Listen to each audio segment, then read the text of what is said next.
Maybe it's launching your business. Maybe it's writing a book.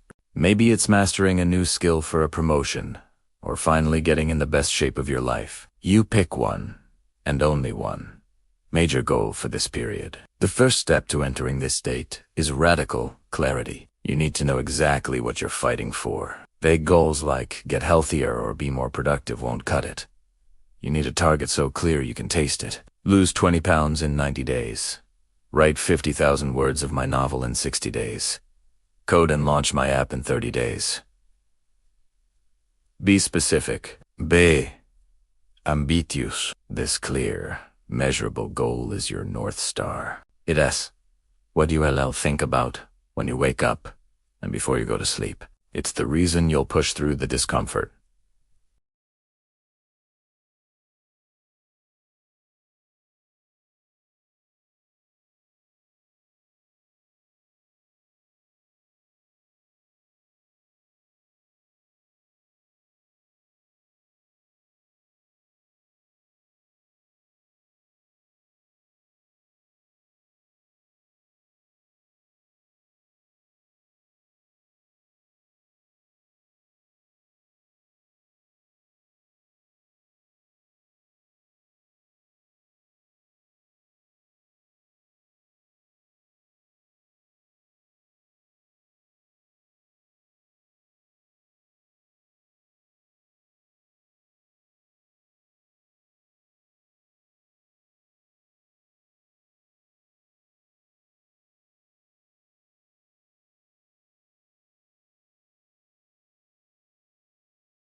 It removes all the excuses. When you eliminate distractions, you're left alone with your abilities, your ambitions, and your work ethic. There's nowhere to hide.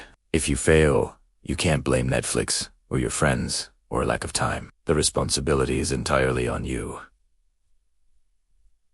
And that can be terrifying. But it's also incredibly empowering. It's in this space of total ownership that you discover what you're truly capable of. It's also scary to the people around you. When you suddenly change, When you stop being available 24/7, when your priorities shift so dramatically, it can make others uncomfortable. They might not understand. They might even try to pull you back to your old self. This is the ultimate test of your commitment. You have to be willing to be misunderstood for a short period of time to achieve the long-term vision you have for your life. True friends and supporters will understand and will be there cheering for you when you emerge on the other side. So how do you start? Don't try to do everything at once. Start small. Pick one distraction to eliminate for a week. Choose one non-negotiable daily habit to install.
You're in the best shape you've been in for years. How would that feel?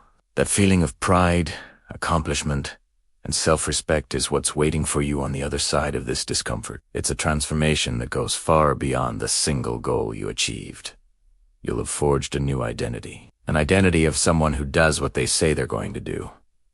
Someone who is in control of their own destiny. That is the real prize. That is the power of scary discipline. So I challenge you. What is the one goal that could change everything for you? What distractions can you eliminate, starting today, to make it happen? It's time to stop wishing and start doing. It's time to get a little bit obsessed. It is time to embrace the discomfort and unlock that scary level of discipline that lies dormant within you. The results will astound you. Thanks for watching. If this video sparked something in you, hit that like button and subscribe for more content on pushing your limits. Let me know in the comments what your one big goal is. I'd love to see what you're working towards. See you in the next one. Have you ever wondered what separates the truly great from everyone else? It's not just talent, luck, or resources. It's a level of discipline so intense, so unwavering that it almost seems superhuman. Today, we're diving deep into what I call the scariest level of discipline you've ever seen, inspired by the timeless wisdom of the Stoics.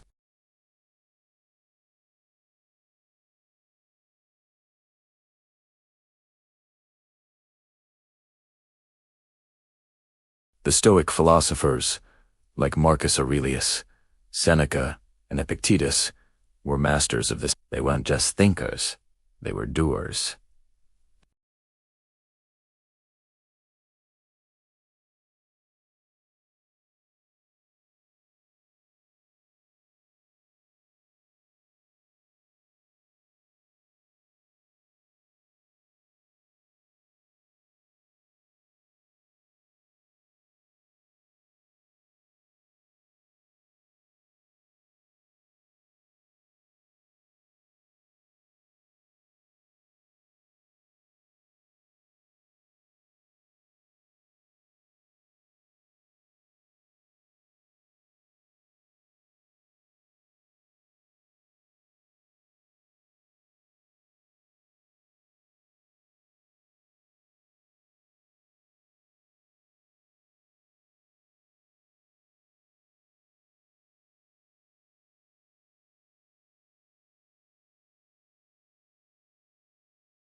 Or are you investing it in your growth, your skills, your health, your relationships? The person with scary discipline guards their attention fiercely. They understand that what you focus on expands. If you focus on negativity and distraction, your life will be filled with it. This leads to the next level, embracing discomfort. The Stoics called it voluntary hardship.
Imagine a professional archer that can control their stance, their breathing, their aim, and the release of the arrow. They cannot control a sudden gust of wind that might blow the arrow off course.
Rain or shine, tired or energized, motivated or not, you just do Italiano. This isn't about the act itself. It's about building integrity with yourself. You are teaching your brain that when you say you're going to do something, you do it.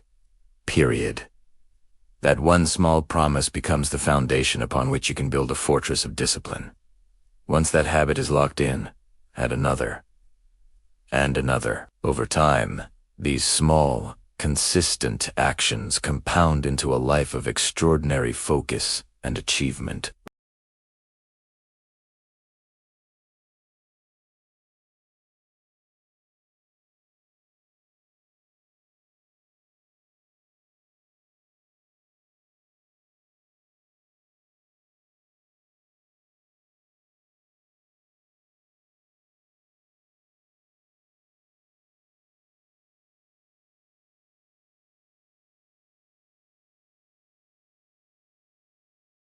Start today. Make one promise to yourself and keep it. That's your first step toward building the scariest, most effective level of discipline you've ever seen. It's a journey, not a destination, and it begins right now. Thanks so much for watching. If this resonated with you, hit that like button and subscribe for more insights into building an unbreakable mind. Let me know in the comments what one promise you're making to yourself today. I'll see you in the next one. What is the scariest level of discipline? It's not about waking up at 4 a.m. or taking ice-cold showers. Those are just surface-level habits. The truly terrifying level of discipline is something deeper, something internal.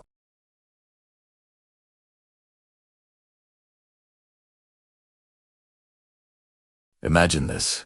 You lose your job, your relationship ends, and you face a major financial crisis, all in the same week. The average person would break. They'd spiral into despair, anxiety, and self-pity. But a person with this ultimate level of discipline, they would look at the situation, acknowledge the hardship, and then ask a simple, powerful question. What is within my control?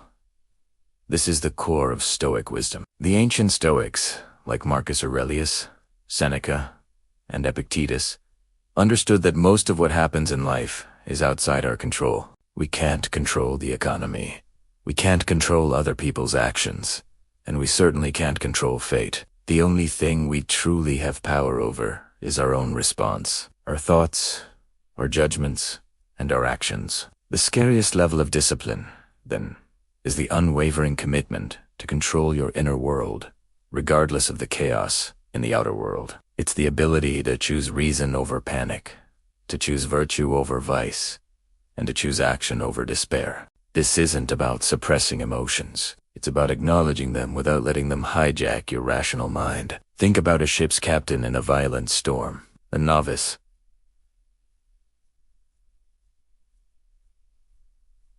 captain panics. He gets overwhelmed by the crashing waves and the howling wind.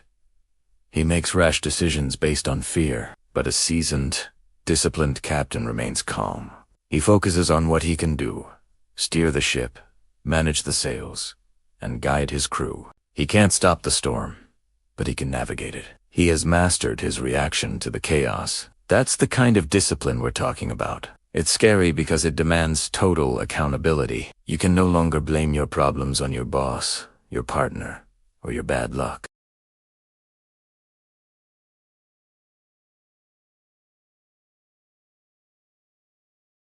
The disciplined mind, the Stoic mind, pauses. It recognizes the insult as just words, an external event.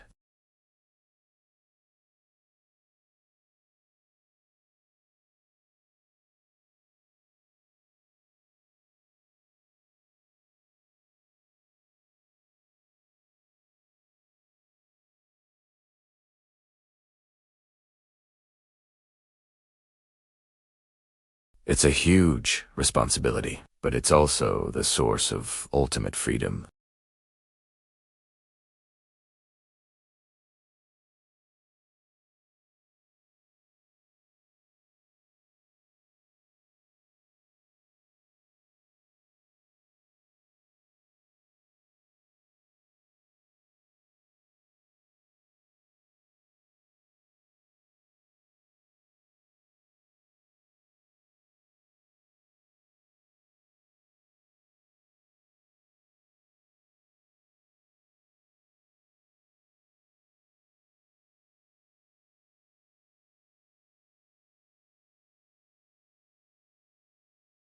By focusing on what you can control, you reclaim your power from the situation. Another powerful practice is premeditatio malorum, or the premeditation of evils. This isn't about being pessimistic. It's about being prepared. Each morning, take a moment to imagine things that could go wrong during the day. Your computer might crash.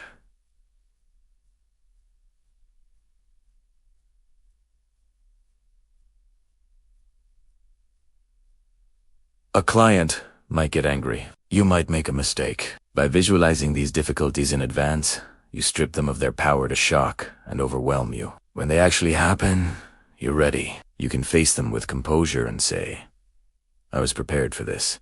It's like a mental fire drill. You hope the fire never comes. But if it does, you know exactly what to do. You don't panic. This internal discipline is also about mastering your desires and aversions. The undisciplined person is a slave to their impulses. They chase fleeting pleasures and run from any hint of discomfort. This leads to a life of constant ups and downs, a roller coaster of emotion. The disciplined Stoic, however, works to align their desires with what is truly good, virtue, reason, and wisdom. They learn to be indifferent to things that don't matter in the grand scheme, like wealth, fame, or even physical comfort.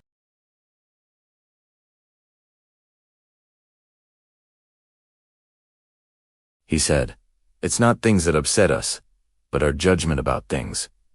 Your new car gets a scratch. Is the scratch itself the source of your anger?"